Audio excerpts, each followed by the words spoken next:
तुम्ही माननीय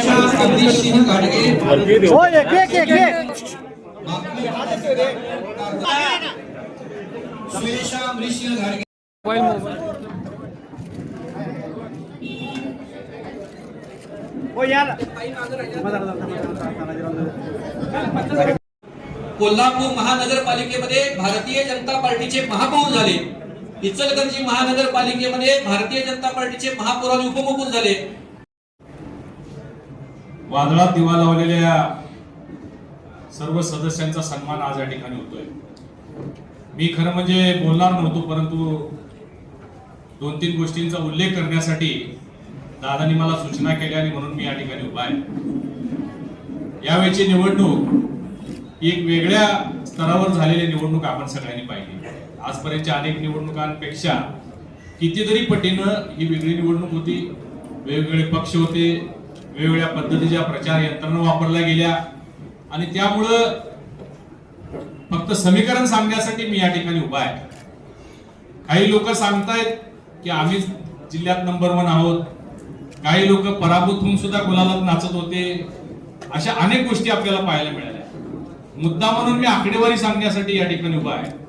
यावेळच्या ज्या जिल्हा परिषदच्या निवडणुका झाल्या त्यामध्ये आपण 41 जागा लढवल्या, 12 विजयी झाल्या. राष्ट्रवादीनं 40 उभा केल्या, 20 जिंकल्या. काँग्रेसनं 38 उभा केल्या, 14 जिंकल्या. शिवसेनेनं 32 उभा केल्या आणि 9 जिंकल्या. परंतु या सगळ्याचे मतदान जर बघितलं तर जिल्ह्यात सगळ्यात जास्त मतदान कुठल्या पक्षाला झालं असेल तर ते भारतीय जनता पार्टीला झालेलं आहे. 3,42,940 भारतीय जनता पार्टीला आहे.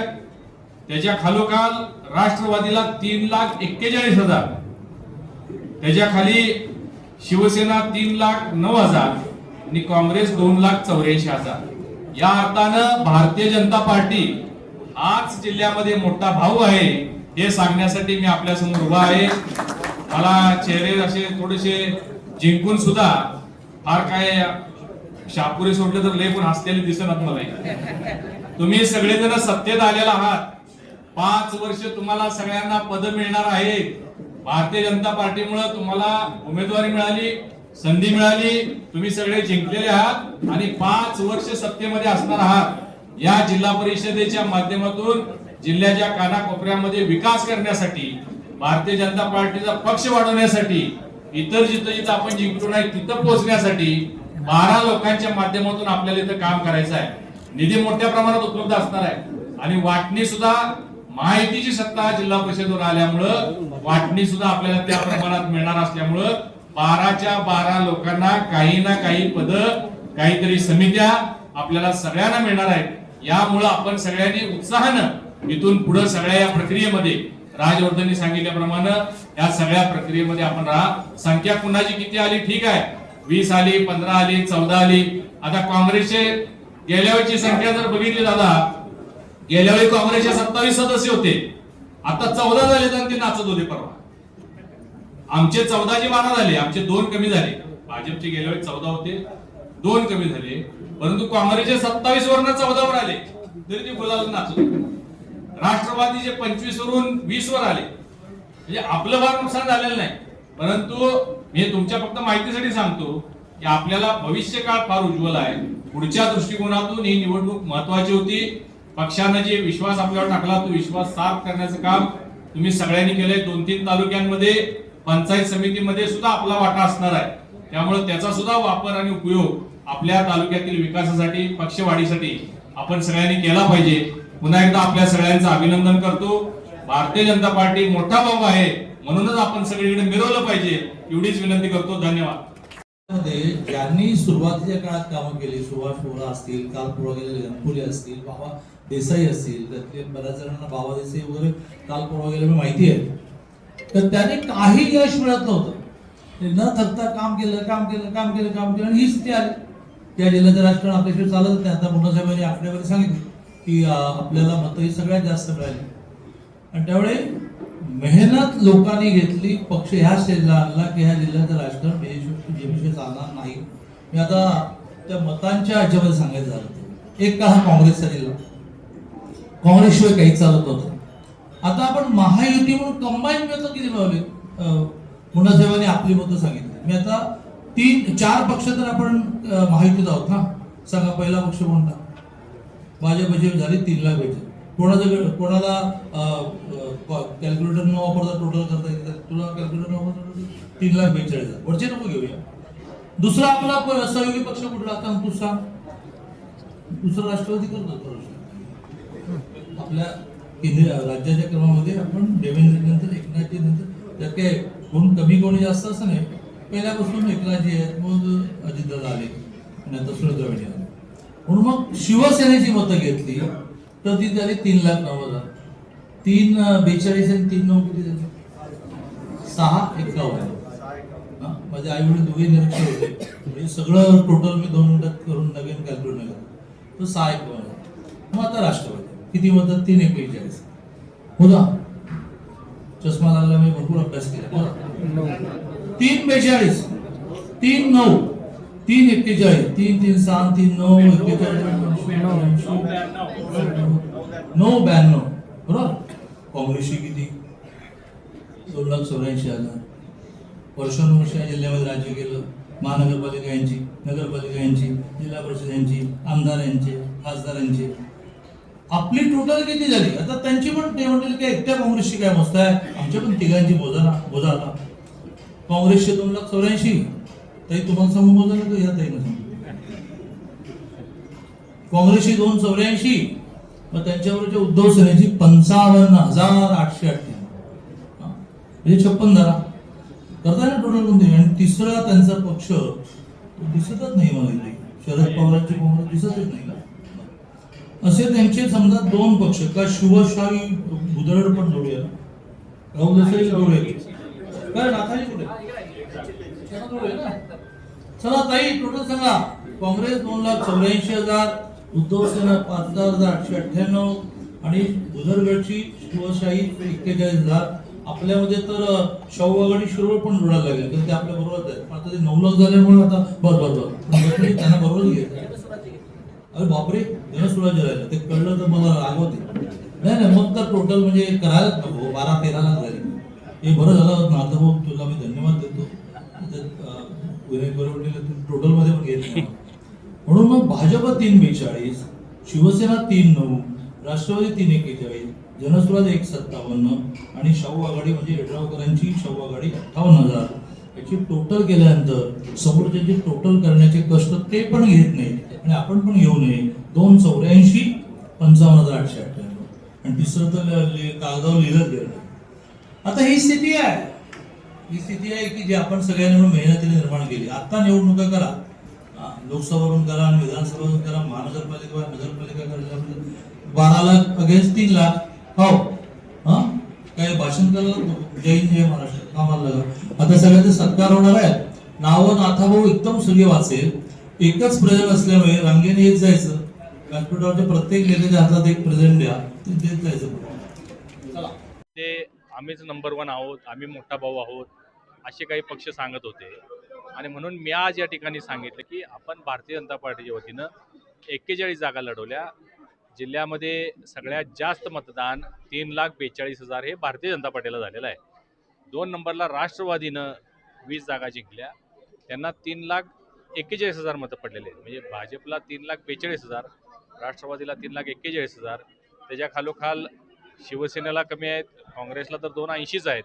आणि अशा अर्थानं भाजप हा मोठा भाऊ आहे, हे मी या ठिकाणी लोकांच्या समोर मांडण्याचा प्रयत्न केलेला आहे. कोल्हापूर जिल्ह्यातल्या तमाम नागरिकांनी भारतीय जनता पार्टीवर जो विश्वास ठेवलेला आहे त्याच्यासाठी मी त्यांचा आभार व्यक्त केलेले आहेत. आता अजून गॅझेट झालेलं नाही आहे. गटनेता निवड आज भारतीय जनता पार्टीचा झालेला आहे. तानाजी पाटील यांना गटनेता निवडलेला आहे. पुढची प्रक्रिया जोपर्यंत गॅझेट होत नाही, तारखा येत नाहीत, तोपर्यंत प्रक्रिया सुरू होणार नाही. परंतु महायुती म्हणून बैठक घेण्याचं काम आज आणि उद्या होणार आहे. राष्ट्रवादी, शिवसेना, जनसुराज्य, शाहू आघाडी या सगळ्यांच्या बरोबर भारतीय जनता पार्टी चर्चा करून पुढची पदं कशा पद्धतीनं त्याची वाटणी करायची याचा निर्णय भविष्यात 2 दिवसामध्ये घेतला जाणार आहे. पण राष्ट्रवादीने ठामपणे सांगितले की अध्यक्ष हा राष्ट्रवादीचाच होणार, ती अन्य भूमिका घेणार हे आत्ताच दादांनी सांगितल्याप्रमाणे निश्चित आहे की त्यांची संख्या जास्त असल्यामुळे स्वाभाविकपणे ते मागणी करणार आहेत. परंतु आमचीही मागणी असणार आहे महायुती म्हणून जर आपण एकत्रित सत्तेत बसणार असू तर मग आम्हालाही अध्यक्षपद मिळालं पाहिजे, काही कमिट्या मिळाल्या पाहिजेत, ही आमची भावना असणार आहे. पण मुळात भाजपचं जो अध्यक्षपद आहे असं गेल्या काही दिवसांपूर्वी आमदार सतेज पाटलांनी एक वक्तव्य केलं होतं की मूळ भाजपच्याच पदाधिकाऱ्याला जे अध्यक्षपद आहे ते दिलं जाणार का, अशा पद्धतीने काही त्यांनी एक टीका केली होती. त्यावर नेमकं काय आहे? मला प्रश्न समजला नाही. मूळ अध्यक्षपद भाजपच्याच कार्यकर्त्याला देणार का? मूळ जे काही भाजप सुरुवातीपासून जो काही लढत आलेला आहे, सुरुवातीपासून जो कमळ चिन्हावर निवडून आलाय तो भाजपचा आहे, तो मूळ आहे, जुना आहे, नवा आहे, याच्याबद्दल त्यांनी चिंता करण्याची आवश्यकता नाही. निवडून आलेला आहे तो भाजपचा आहे आणि त्यामुळे त्याला पद देण्यामध्ये कसलीही अडचण असणार नाही. संसदेचं अधिवेशन, बजेट अधिवेशन झालेलं, आपण चांगली परफॉर्मन्स मानला, काय सांगू शकाल त्याबद्दल? नाही, यावेळचं अधिवेशन खरं म्हणजे मी पहिल्या 3 आठवडे मी जाऊ शकलो नाही, कारण जिल्हा परिषद, महानगरपालिका, नगरपालिकांच्या निवडणुका होत्या. परंतु अंतिम सप्ताहामध्ये मी जाऊ शकलो आणि खूप गोष्टी कोल्हापूरसाठी फ्रुटफुल म्हणजे चांगल्या गोष्टी झालेल्या आहेत मंजूर. कोल्हापूरसाठी 1900 करोड रुपयाचा फ्लायओव्हर शिरोलीपाशी 4.25 किलोमीटरचा, ज्याच्यामध्ये बास्केट ब्रिज आहे, तो मंजूर झालेला आहे. कोल्हापूरच्या विमानसेवा गेल्या अनेक दिवस आपण मागणी करत होतो, प्रयत्न करत होतो की मुंबईला संध्याकाळची विमानसेवा आता सुरू होते कोल्हापूर एअरपोर्टवरून. तिसरं म्हणजे Kolhapur Miraj doubling railway line व्हावी, याच्यासाठी गेल्या अनेक वर्ष मागणी होती. त्याच्यासाठी 984 करोड रुपये केंद्र सरकारचे मंजूर झालेले आहेत. असे अनेक प्रकल्प कोल्हापूरला मंजूर झाले आहेत. अंमलमाडिकांनी प्रयत्न करून आता क्रिकेटचं स्टेडियम विकासवाडी या ठिकाणी भव्य असं क्रिकेट स्टेडियम आंतरराष्ट्रीय दर्जाचं होणार आहे. अनेक गोष्टी ज्या आम्ही कोल्हापूरकरांना, जिल्ह्यातल्या लोकांना आम्ही आश्वासन दिलं होतं किंवा आम्ही जो वचननामा जाहीर केला होता, त्यापैकी बऱ्यापैकी गोष्टी आता पूर्णत्वास यायला लागलेल्या आहेत, सुरू व्हायला लागलेल्या आहेत. भविष्यात उरलेल्या सगळ्या गोष्टी आम्ही करणार आहोत. काल केंद्रीय कॅबिनेट झाली, त्यामध्ये शहरी विकास योजना, शहरांच्या विकासासाठी चांगली योजना आहे, भरीव निधी दिला, जवळपास 500 कोटीमध्ये कोल्हापूर शहराचा समावेश करण्यात आलेला आहे. त्यासाठी प्रयत्न निश्चित प्रत्येक राज्याला 50,000 करोड रुपये साधारण दिले जातील. राज्य आपल्या महाराष्ट्राला जे मिळेल त्यामध्ये निश्चित कोल्हापूरला सुद्धा भरीव हिस्सा मिळेल, यासाठी आम्ही प्रयत्न करू. भाजपकडून एक अभियान राबवलं जाणार राज्यभरामध्ये, काय नेमकं महाअभियान आहे? एक शिस्त लागावी यासाठी कार्यकर्त्यांना एक महाअभियान राबवलं जाणार आहे, काय नेमकं? भारतीय जनता पार्टी हा शिस्तप्रिय पक्ष आहे आणि आता खूप मोठ्या प्रमाणात यश महाराष्ट्रामध्ये भारतीय जनता पार्टीला मिळालेलं आहे. विधानसभेमध्ये जर तुम्ही बघितलं तर इतिहासात पहिल्यांदा 135 जागा भारतीय जनता पार्टीच्या आल्या. नुकत्याच झालेल्या नगरपालिकेमध्ये सगळ्यात मोठं यश भाजपला मिळालं. महापालिकेमध्ये तर म्हणजे रेकॉर्ड झालेला आहे. या पश्चिम महाराष्ट्रात कधी भाजपचा महापौर होत नव्हता, परंतु या 4-5 जिल्ह्यामध्ये पुणे, सातारा, सांगली, कोल्हापूर, सोलापूर सगळीकडे भाजपचे महापौर होत आहेत. पिंपरीला भाजपचे महापौर होत आहेत आणि जिल्हा परिषदमध्ये सुद्धा मोठं यश मिळालेलं आहे. पक्ष वाढत चाललेला आहे, कार्यकर्त्यांची संख्या वाढत चाललेली आहे, लोक मोठ्या प्रमाणात जॉईन होत आहेत. तर त्यांना एक शिस्त असली पाहिजे, एक डेकोरेम असला पाहिजे कार्यकर्त्यांना. यासाठी संबंध राज्यभर प्रशिक्षण दिलं जाणार आहे.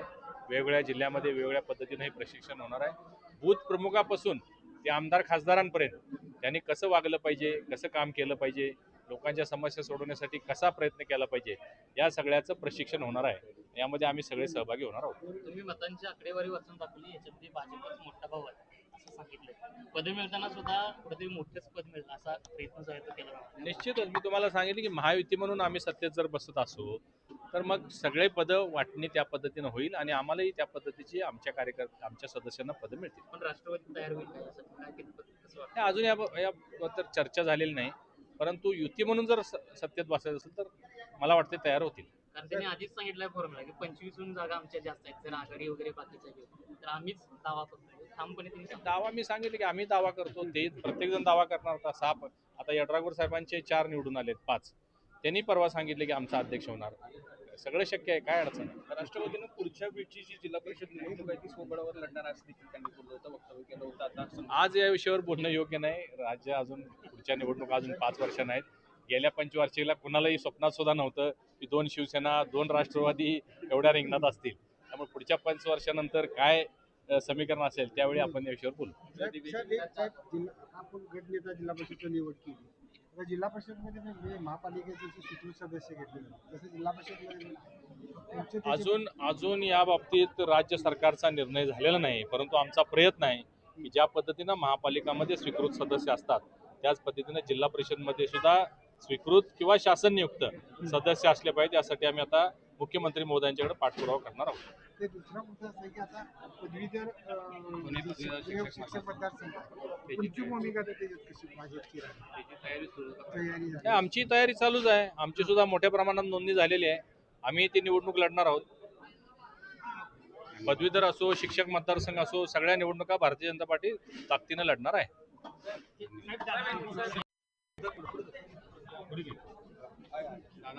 जिल्हा परिषद सदस्य यादव कागद यादव बरं. जिल्हा परिषद पंचायत समित्या निवडणुकांमध्ये भारतीय जनता पार्टी 41 जागी लढली आणि त्यातल्या 12 जागी भारतीय जनता पार्टी जिल्हा परिषदेचे सदस्य म्हणून भारतीय जनता पार्टीचे कार्यकर्ते नेते निवडून आले. या व्यतिरिक्त 31 पंचायत समित्या अशा आहेत की या ठिकाणी भारतीय जनता पार्टीचे कार्यकर्ते नेते विजयी झालेले आहेत. पण काही ठिकाणी आम्ही युती म्हणून कोऑर्डिनेशन झालं, काही ठिकाणी झालं नाही. त्यांना मिळालेली मतं जी आहेत ती बीजेपीची सगळ्यात हायेस्ट आहेत. पण युतीचे भारतीय जनता पार्टी, शिवसेना, राष्ट्रवादी अजितदादा, जनस्वराज्य विनय कोरेंची आणि पेडगावकरांचा शाहू आघाडी अशी मतांची टोटल ह्या जिल्ह्यामध्ये 12 लाखापेक्षा जास्त आहे. आणि समोर जी महाविकास आघाडी तयार होते त्याची मतंही सगळे म्हणून 3-3.5 लाखाच्या वर जात आहेत. वर्षानुवर्ष अनेकांनी काम करण्यानंतर ही स्थिती आली की ह्या जिल्ह्यामध्ये महायुतीला मानणारा 12 लाखापेक्षा जास्त मतदार झाला. त्यामुळे एकूण 78 पैकी 51 जागा महायुतीच्या आलेल्या आहेत. जिल्हा परिषद अध्यक्ष कोणाचा एवढा विषय 1-2 दिवसात ठरवू. बाकी महायुतीचं सरकार इथे क्लिअरच झालं. एकदा अध्यक्ष ठरला की मग बाकीची वाटणी पण होईल. त्यामुळे कोणीही 8 दिवस झाले अजून का होत नाही, अजून गॅझेट पण व्हायचं आहे, गट पण नोंदवला जायचा आहे. प्रत्येक गटात आमचा आज गटनेता ठरला तानाजी पाटील आमचे कौशिक येते. असं सगळ्यांचे गटनेते ठरायचे आहेत. गट कलेक्टर रजिस्टर करायचा आहे. सगळ्यात महत्त्वाचे सदस्यांचे गॅझेट व्हायचे आहे. येत्या 2-3 दिवसामध्ये महायुतीचा उमेदवार जिल्हा परिषद अध्यक्ष कोण ठरेल. कुठलंही भांडण नाही, तंडण नाही, अतिशय समन्वयाने होईल. कोणी मनातले मांडे घालण्याचं कारण नाही.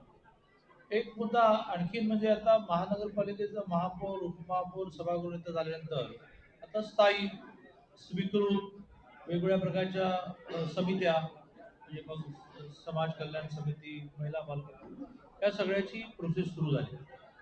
याच्या एका विषयाच्या बाबतीमध्ये खूप उत्सुकता, खूप चढाओढ, खूप ईर्ष्या, खूप इच्छा.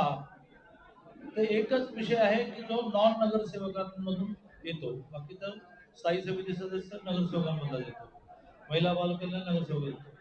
तर स्वीकृत हे मात्र समाजातून घ्यायचे असतात. तर एकूण त्याचा दरवेळेला 5 असतात. यावेळेला ते 10 झाल्यामुळे 10ला 1, 10ला कॅपिंग असं झाल्यामुळे महानगरपालिका कोल्हापूरला 8 मिळाले. संख्याबळाप्रमाणे बीजेपीला 3 मिळाले. आम्ही निर्णय केलाय की प्रत्येकाला 1.25 वर्षाची टर्म द्यायची. कारण स्वीकृत हा काही अधिकार नाही. जे प्रत्यक्ष निवडून येऊ शकत नाहीत असे काही समाज आहेत, असे काही कार्यकर्ते आहेत की ज्यांना निवडून येण्याच्या रणांगणात उतरवता आलं नाही, अशांना एका अर्थाने 1.25 वर्ष महानगरपालिकेत जाण्याची संधी मिळावी. नगरसेवक म्हणून त्याला 4 ठिकाणी त्याचा परिचय देता यावा, भविष्यात माजी नगरसेवक म्हणून परिचय देता यावा, सभागृहातली काही कामं त्याची व्हावी अशी त्याची कल्पना असते. म्हणून आम्ही 3ला मल्टिप्लाय बाय 4 असे 12 जणांना नजीकच्या 5 वर्षामध्ये संधी देणार आहोत.